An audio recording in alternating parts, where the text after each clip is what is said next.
As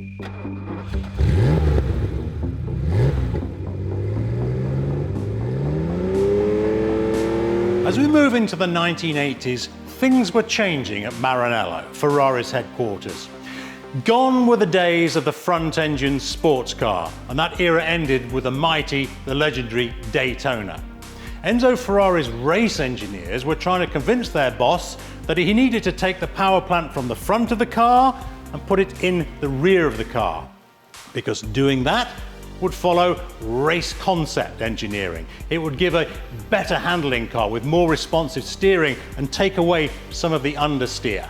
Not only that, they also wanted to do away with the V-angle on the engine and produce a flat 12, a boxer engine, because that put everything lower to the ground, improved the weight distribution, and once again produced a more nimble handling car.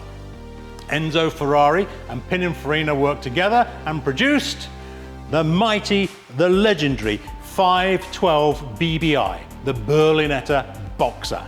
Well, early iterations of the car actually used carburetors, but then fuel injection was introduced onto the later cars, and it just gave more responsive throttle performance from the engine.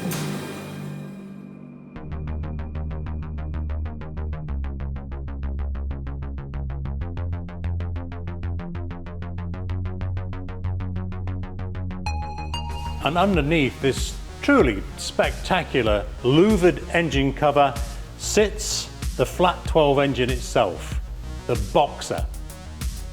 It sits very low in the car because by its design, the two sets of cylinders are absolutely 180 degrees opposed from one another.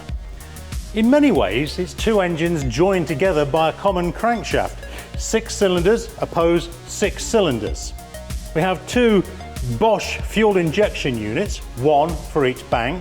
We have 2 distributors, one for each bank.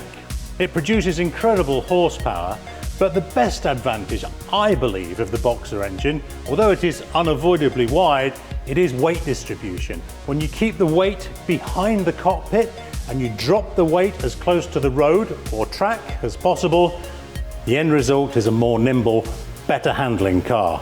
But in terms of the detail and the smell of the Connolly leather inside the interior, this car, to me, I've never seen anything like it. It has to be the best Boxer I've ever seen. It's in better condition than when it left the stables of Maranello.